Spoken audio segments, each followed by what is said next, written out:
is in trouble. I have to go. Al Gore en sauveur de la planète, la parodie ne fait pas rire tout le monde aux États-Unis. Novembre dernier, le prix Nobel de la paix 2007 pour son engagement contre le réchauffement climatique vend et dédicace son dernier livre dans une librairie de Chicago. Les scientifiques de l'ONU ont menti au public sur le réchauffement climatique. Alors c'est de la mascarade, de la propagande ? Est-ce que vous avez un commentaire à faire là-dessus ? Est-ce que vous avez un commentaire à faire ? Ne touchez pas, je suis dans mon droit. C'est des méthodes de nazis ce que vous faites. La chaîne Météo essaye de poursuivre Al Gore en justice. Renseignez-vous les gars, il vous ment. Ce type travaille à instaurer une taxe carbone. C'est que des mensonges. Il y a 30 000 scientifiques qui veulent intenter un procès à ce type. Vous faites tous la queue devant ce clochard qui veut un gouvernement mondial. Ne me touchez pas. C'est mon droit selon le premier amendement. En novembre 2009, l'opinion publique découvre le Climate Gate, un scandale impliquant 2 scientifiques proches des théories d'Al Gore. Des échanges d'emails prouvent qu'ils ont été volontairement alarmistes quant aux conséquences du réchauffement climatique. Un hiver très rude et Washington paralysé sous la neige finissent de faire douter les Américains. Depuis, les climato-sceptiques sortent les griffes. Newport Beach, Californie. À l'église anglicane St. James, comme dans beaucoup d'autres paroisses, on croit que Dieu est le principal responsable du climat. Autant dire qu'ici, l'écologie n'est pas vraiment en odeur de sainteté. Qu'est-ce qui a le plus d'influence sur le climat, Dieu ou l'activité humaine ? Dieu. Sans aucun doute. Ce gentleman ici présent est un ami personnel d'Al Gore. C'est une blague. Pas vraiment. Pas vraiment. Vous en pensez quoi du réchauffement climatique ? Je crois que c'est une vaste fumisterie. Je crois que c'est le fait de personnes qui veulent jouer à Dieu, mais qui n'en sont pas capables. Et comme c'est très frustrant pour eux, ils inventent des histoires. Et ce scepticisme sur l'origine humaine du réchauffement climatique est désormais partagé par 2/3 des Américains, même chez d'éminents scientifiques. Huntsville, Alabama. Dans ce nid à chercheurs, tous plus ou moins affiliés à la NASA, John Christie donne des cours à la faculté sur l'atmosphère. Si le CO2 a pour effet de réchauffer l'atmosphère, c'est en bonne partie atténué par les nuages.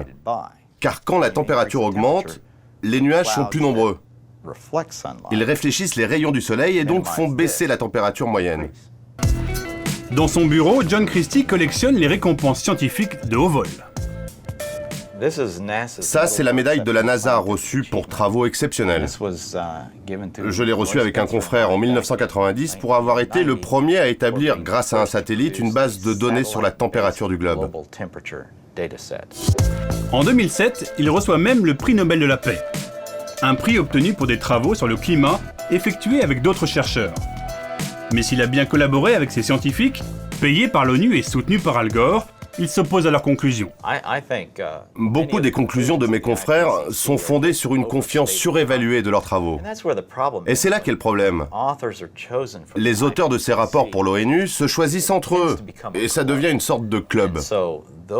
Ils ne parlent qu'entre eux, fabriquent un consensus, et les gens comme moi qui essayent de faire des recommandations n'y arrivent pas, et sont très largement ignorés. Il faut reconnaître notre grande ignorance à expliquer le système climatique. On a encore beaucoup de travail, et ça serait bien que nos hommes politiques le comprennent. Alors, pour être mieux écoutés des politiques, les scientifiques américains ont décidé de s'organiser. Cave Junction, Oregon. C'est dans ce coin reculé de cet état rural que travaille Art Robinson. Scientifique, chimiste réputé, il est surtout connu pour être à l'origine d'une pétition. Une pétition signée par plus de 30 000 scientifiques, convaincus que les changements climatiques sont dus à des causes naturelles. Leur but, faire pression sur le gouvernement américain pour qu'il ne ratifie pas les accords internationaux sur l'environnement. Sur Internet, les écolos disent des trucs tellement horribles sur nous que si j'y croyais, j'aurais même pas envie de dîner avec moi-même. Ils nous détestent, ces types. Et parce qu'il n'est pas climatologue, les écologistes cherchent souvent à le discréditer. Les écologistes nous ont envoyé 15 faux noms par la poste. Il faut faire attention, vérifier l'adresse et le titre du scientifique. C'est pour ça qu'on n'a que 31 500 signatures sur le site et 800 en attente de validation.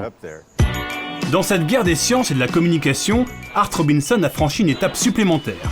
Désormais, il combat dans l'arène politique avec l'anti-écologie comme thème de campagne. Depuis un mois et demi, il sillonne les routes de l'Oregon au nom du Parti républicain. Objectif, être élu au Congrès. L'étape du jour, un bourg de 3000 habitants. Je ne sais même pas où on est. C'est un coin de l'Oregon où je n'ai jamais mis les pieds. Sans beaucoup de moyens et novice en politique, Art Robinson est malgré tout accompagné d'un directeur de campagne. Petit briefing d'avant-discours. Ça serait peut-être pas mal de te mettre en bas des marches, là où les gens arrivent, pour leur serrer la main. Au moment où ils entrent. Ok, d'accord.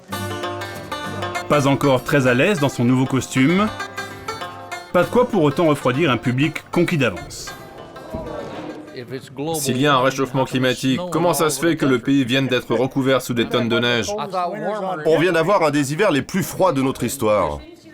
Et ça, c'est parce que vous n'êtes pas un climatologue des Nations Unies, sinon vous verriez les choses autrement. Ouais, c'est ça, ouais. Ce soir, une quarantaine de personnes s'est déplacée pour écouter le discours conservateur du scientifique. Le président Obama a récemment ouvert la plus grande centrale solaire des États-Unis en Floride.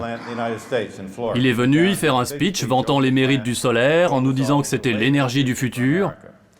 Eh bien, si vous mettez dans la balance l'électricité produite et le coût de construction de la centrale, et de l'autre côté, le prix auquel l'électricité est vendue sur le marché actuellement, il faudra 50 ans avant que cette centrale ne soit rentable.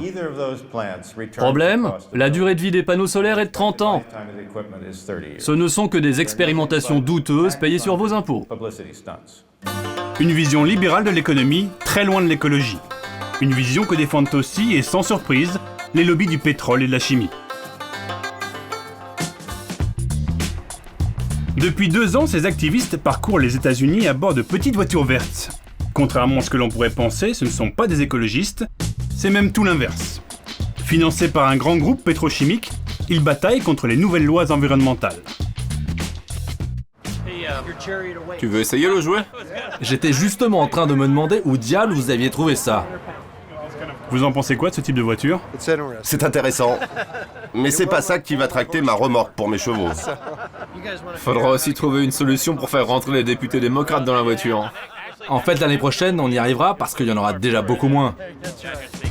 Des députés républicains sont venus soutenir les activistes, et pour cause, les élections au Congrès ont lieu en novembre prochain. On aime tous ce pays. On veut tous une eau propre, un air pur. On est tous sensibles à ces arguments. Mais on ne veut pas que le gouvernement nous impose d'acheter ce type de voiture. Si on veut l'acheter, on doit pouvoir le faire. Mais ne prenez pas de décision à notre place sans nous avoir consultés. Au menu aujourd'hui, discours de campagne et pétition contre la politique verte de Washington. Je peux vous demander pourquoi vous la signez? Parce que je pense que le gouvernement ne devrait pas légiférer et faire passer les lois environnementales en douce. J'en ai marre de ce gouvernement qui veut tout contrôler. Chaque jour, les climato-sceptiques gagnent du terrain aux États-Unis. Le climat est désormais devenu un argument politique au service des républicains, un obstacle de plus à surmonter pour Barack Obama.